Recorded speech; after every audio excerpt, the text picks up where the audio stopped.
The views and opinions expressed on any program are those of the producers and/or the persons appearing on the program and do not necessarily reflect the views and opinions of FRC Media, Bristol Community College, or the City of Fall River.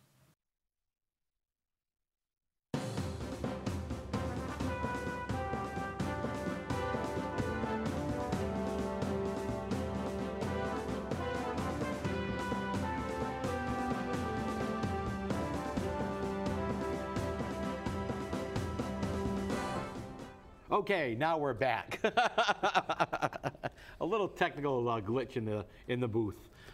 It's a miserable rainy day on the show, so everyone's having a little bit of a problem.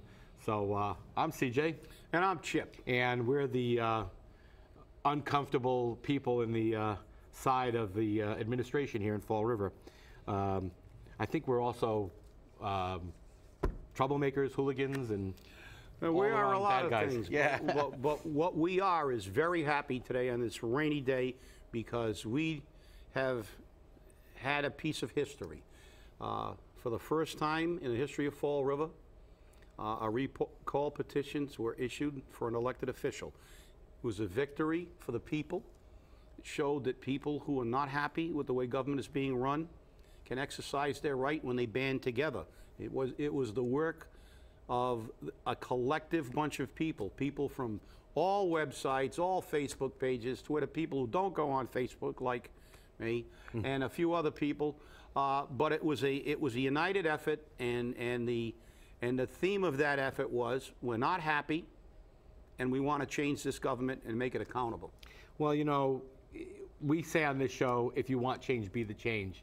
And that's what we've done here. You know, the people want change, and they're going to be the change. And the mayor announced yesterday, once those petitions were issued, that he obtained an attorney from the state of Rhode Island, from Pawtucket, to handle this recall effort, because he's going to fight it in whatever legal way he possibly can. Well, hooray for you, Mr. Mayor, because obviously you're telling the voters and the people of Fall River that I don't care what you want. I'm going to do what I want, and I'll find some legal maneuvering to get my way. And that's basically what it's been for the past 5 years, that it's been your way or the highway, and it's going to stop. And I think that, you know, the voters are speaking loudly and clearly. And last week, when this started to arise, the mayor turned around and said, I will have an open forum. He never approached one of the original 12 signers or any member of the committee to recall Mayor Flanagan on setting up an open forum, because they would have loved to have had one. And I think they still would meet with the mayor. And also, I mean, we would love to have the mayor here on any one of our Fridays for the hot seat. This way you can address it in the way you see fit.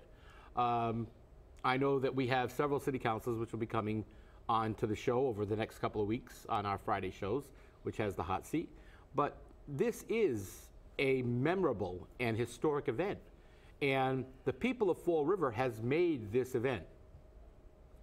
And right at the city council meeting, we were talking about it in Citizens Input Time. Many of you watched it, I'm sure, or were present. And many of the city councilors knew that they're on the chopping block, that they could be next. And as a matter of fact, one city councilor went public on WSAR and said, you know, I'm not going to sign this petition because you may recall me next. And, you know, it's true. I mean, anyone on that council could be next. And Jordan Sylvia, who was one of the lead petition signers, he made it very clear at the city council meeting to Councilor Jazel Correa that, you know, if it wasn't for certain members in the corner of the room, he would have been placed on the recall as well. And this wasn't personal, but I think in that sense it might have been a little personal. Every member of this committee has their own personality. Every member of the committee has something that they want to put forward. But there are no agendas. But I want to make perfectly clear, before all the lies and the misinformation that's out there, we have the correct information, and that is, because a lot of people are saying, well, if the mayor gets recalled, well, he can run in the election. No, the ballot for this election is one ballot in two parts. The first part says, do you wish to recall Mayor William Flanagan? Yes or no? If the yeses prevail, they get the most votes. The second part of the ballot is counted. The second part of the ballot is all the people who wish to run for mayor. And the larger that number is, the more diluted the vote gets. So this could be another Al Herron situation. But that's the trade-off here. I mean, Chip, you know, what about this, you know, is dangerous? What about this could be detrimental? Well, there are a lot of dangerous things, and the first thing is what's going to happen during this process. There's going to be a lot of pushback from the political hacks and the people who are there. It's already begun. But before I get into that, I want to make something perfectly clear. And as CJ said, this coalition is made up of people that it's a very diverse group. We have young people, we have people who have been political activists for many years, like you and I, and we have people who are new to this. But they're engaged, they're involved, which is our comment. But I'm going to tell you my personal philosophy. A recall election is something that is taken up because there is a very serious problem. Not every time you disagree with a city councilor on an issue or any politician that you recall them like a child that's upset. This recall election was initiated because of the fact that the mayor misrepresented himself and his platform to the people. This is the reason that I attempted the recall 2 years ago, and I'm involved again today, even though that we should have gotten it 2 years ago. But on that, I will say I'm very happy because he had another year to prove how disingenuous he is. The fact is that the reason we want to recall the mayor is, number one, he said during his run for this term, he wouldn't institute pay-as-you-throw, and he did. Now, whether you're for pay-as-you-throw or you're against pay-as-you-throw, you should not be in favor of a politician lying to you. The budget fiasco, $16 million in arrears, and then misrepresenting things. One misrepresentation after another, producing a budget that has burdened the taxpayers with fee increases because he doesn't put in, the budget is a sham. Right after the budget, we find out we have another $51 million in capital outlay projects that he wants to do. That should have been in the budget. That's what departments do. You don't pass a budget and say, this is my budget for next year, and then say, oh, by the way, I got to build 6 other buildings, so I need another $5 million. This is why this mayor should be recalled. He is not adhering to his fiduciary responsibility. Let me make this perfectly clear. At least to me personally, a recall election is the last resort. I will not support a recall election for any elected official because I disagree with their position. As long as they are truthful and upfront with their position. I can debate and disagree with anybody on any political issue, but at least if they tell me and stand by their position, what I will not tolerate and what deserves a recall is when someone has misled the public and is elected under false pretenses, which I feel this mayor has become a master at. So with that, we're going to get into what's going on. I was called as a spokesman for the recall by WSAR, and apparently they said some of the proponents of the mayor are saying that you people are going to the cemeteries to get signatures. Well, you know, come on, guys. I know desperate times breed desperate measures, but let's not get desperate. You proponents of Will Flanagan, you know, I mean, we know what satirical comments are. We know what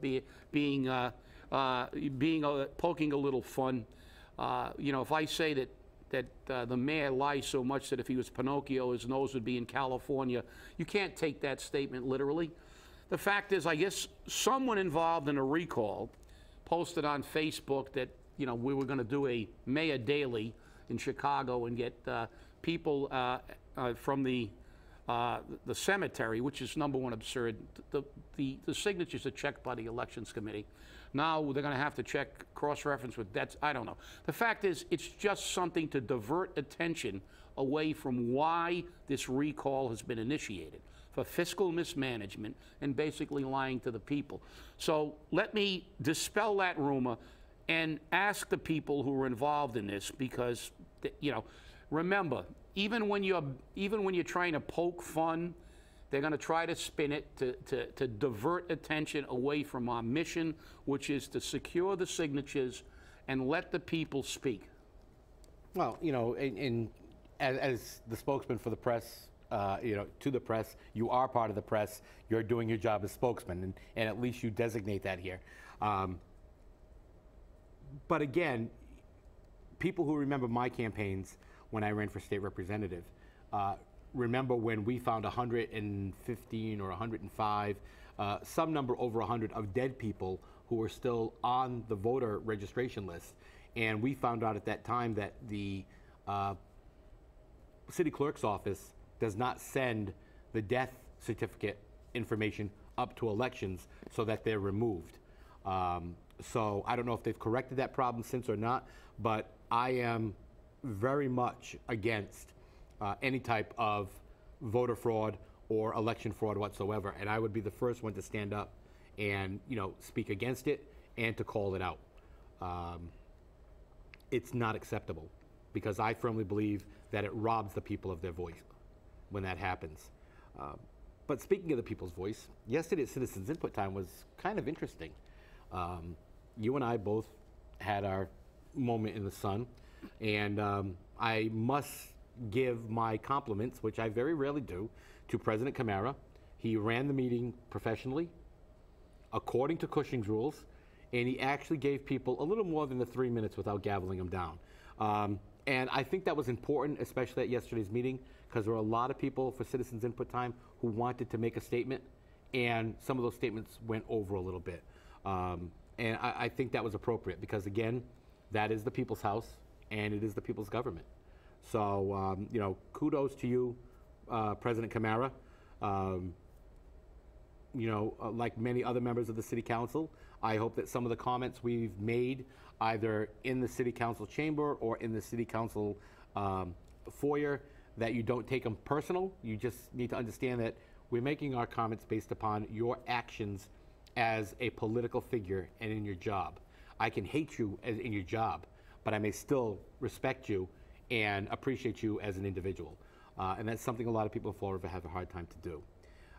But we spoke about the budget, we spoke about the bonding, and we spoke about $400,000 plus for buying land so that they could roll it over into open space and put it into the park. Now, the big old $51 million capital improvement project, which, how is Waltzing Water capital improvement? I guess that's along the same vein as the $100,000 fountain in a park the size of a postage stamp. Yeah, that's got to be it. So I guess that's the rationale behind that. It's got to be. Waltzing Water. We are going to compete with the Bellagio. Yep. and its water show. Yeah, in Las I think Vegas. so. Yeah. You know, so we're going to spend $1 million+ to build Waltzing Water down in the waterfront. That's going to attract millions of people, coming from the same source that the millions of people for the carousel came from. And you can only run it 3 months, 4 months out of the year tops. Good investment, definitely. Well, you know, again, diversionary tactics. Yes. You know, it's always the promise of you know, it's the promise of, you know, no matter how bad you have it now, you'll ultimately get to heaven. Well, that's what we get. You know, no matter how bad it is in Fall River, you know, we're going to ignore the fact that we have just been voted the 4th most dangerous city in the state by another organization. Mm-hmm. We're in the top 50 nationally. Now we're the 4th most dangerous city in the state, and we're one of the poorest cities in the state. Yet these are the kind of things that they they try to say we're going to develop our economy with. Waltzing water, lights on the bridge, not about making our community safer, better, and more attractive to people that are middle class or better to move in who have money to support an economy. No, what we want to do is build more low-income housing and bring more people in who have no money to spend to keep businesses afloat. You know, this is one of the problems why we need political change. Not only with the mayor is a unique case. I don't think we can take another year of Will Flanagan, because when the net school spending comes due and the pay-as-you-throw doesn't raise as much money as they thought, his answer is always more taxes and more fees. And, you know, and now we got a $51 million capital outlay. We're already $500 million in the hole with bonds. I mean, God, how much debt are we going to accumulate? Well, you know, it's kind of like the guy who has the credit card, or the woman who has the credit card, and they max it out, so then they get another one, and they max it out, and they get another one, and they max it out, and they get another one, until finally the credit bureaus and the creditors say no more, and they go, oh, I can't pay it now. Bankruptcy. I mean, is that what Fall River's going to do? We're going to just max out our credit cards until we go, oh, receivership. Yeah, well, it looks like it because, but the difference between if you and I get a whole bunch of credit cards and they stop giving us credit cards and we can't pay, we go bankrupt and we lose everything. But the problem is when a city does it, when the mayor leads the charge, it's not him that's going bankrupt. He's going to take his salary and the money he's made and move away for the Rhode Island. Maybe now maybe not its problem. Maybe it's Pawtucket where he got his lawyer from. Didn't even get a Massachusetts lawyer to represent him on a Massachusetts statute. But he's going to bankrupt us, all of us, all the taxpayers. He's going to leave this city worse off than it's ever been in its history, and we will probably go down in history as the biggest economic disaster in this nation. We may supersede Detroit. It's utterly absurd to think of the concepts that we have running our government. Another $51 million in bonds. He's like, hey, to hell with it. You know why? Yeah, of course it's to hell with it. If my neighbors were paying all my credit cards, I'd get 100 credit cards. If it was them I was going to get bankrupt, not me, I wouldn't give a damn either. And remember, this mayor does not pay taxes. He does not pay taxes to the city of Fall River for anything except maybe his car. Other than that, he doesn't own property. So when he turns around and says, 2.5% property tax increase, not a big deal. He doesn't feel it. Water fee increase. He doesn't feel it. Pay as you throw. Where he lives, they have dumpsters. Oh wait, he's got the photo. He's got the selfie with the bags. Yeah, we ran that on last week's show. Yep. He's got the selfie with the bags, but that'll be the one and only time he buys the bags. If you see him walking through the checkout counter with the bags, it's the same roll. Don't believe it. You know, but back to the city council meeting, you know, a couple of people who viewed it made some comments last night that, you know, we were personalizing our attacks on the city councilors. I've never known either you or I to make any comments to a particular city councilor at any one time, except maybe to call a point of order for some reason, because none of the infamous 8 sitting there, you know what to do. But, you know, I know yesterday I did not identify anyone who made specific comments, nor did I say, you know, you did this. I mean, because we could have always, you know, you can always point to certain people that did things. I mean, there's a certain person who sits on the council that if you whack them on the back, their face will crack. You know, I mean, it's just the way it is. But you see the opposition, or as we like to call them, the Flanagan trolls, who will come out and say anything to make people seem not so credible, including getting the dead to vote. You know, I mean, that's taken straight out of Chicago. We know this. But has Fall River become Zombieland? Well, they're trying to make that. Again, it's another diversionary tactic. They're trying to say, and as I said, you and I have been in front of that council so many times. It's not a personal attack when you're dealing with an issue. That's what they're elected to do. They're electable to represent us. And if a citizen has issue with the way a councilor has voted or disagrees, they have a right to do this. And I think during your comments, we don't have to name councilors. If 3 councilors voted in a way that we disliked and we deal with that issue, we don't have to name the 3 councilors. Everybody knows that it's the 3 councilors who have an opposing view. And we have a right to an opposing view. My presentation basically didn't name any councilors. My presentation, and CJ was on the bond issue, he hit some great points. And I went up there basically to remind these people, because there was a lot of misrepresentation after the Tuesday night board meeting of the Board of Health. But I think you went a little overboard with some of those people because they were lost. They were dumbfounded. You were giving an American history lesson on some basic stuff that we should all know, and people were standing going, what? Well, I think I think it's kind of sad that I have to remind the legislative body of our community that they are answerable to the people. It was obvious that we had to remind them that the Constitution of this state says that the power resides with the people, as does our Declaration of Independence and our Constitution, which I quoted. And also I quoted a law that says the City Council has a right to override the Board of Health because they are the elected body. They are the legislative body. The Board of Health was appointed. The fact is that every once in a while, you have to remind them that that is the House of the people. They are not the government, and that's what I said. You are not the government. We're the government. You're elected to represent us, not to represent political interests, but to represent the people. And that argument is a fact. It's not an argument. That's what our nation's Constitution says. That's what our state Constitution says. That's what this nation was founded on. And to discount people and to trivialize their opinions or make them seem inconsequential because they comprise a minority, they have to be reminded that the reason that this recall group has grown so greatly is because when you begin to treat the people that way, you are going to reach a breaking point, as we did with pay as you throw, to where that minority will rapidly become a majority. Well, it's very interesting because you're talking about that. And last night when they brought up rescinding the fees that the Board of Health had passed, one city councilor, basically gave the finger to the citizens.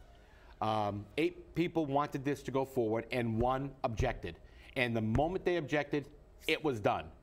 That means it has to come back at the next city council meeting, the next 2 meetings actually, and they can't object again, and they will have to vote on it. But that was basically, I don't care what these people want. It was the same thing the Board of Health did. Tom Corey told me before that Board of Health meeting, it's already passed. This is just perfunctory, And you're right. And the fact is that, when Tom Corey does that, we don't have really much to say because he's an appointee.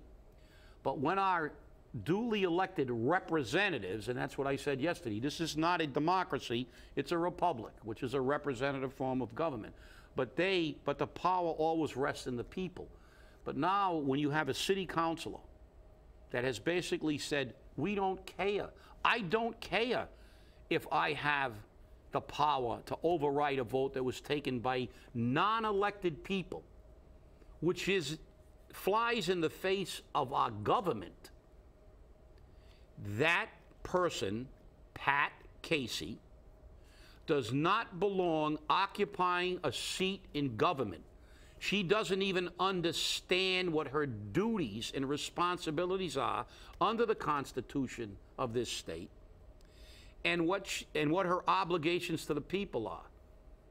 And it's obvious that she's there for one reason, to get people's potholes fixed quickly without going through the process, to make real estate deals behind closed doors on a Belial school, to use her political position to foster her own agenda. not the people's job and the people's work.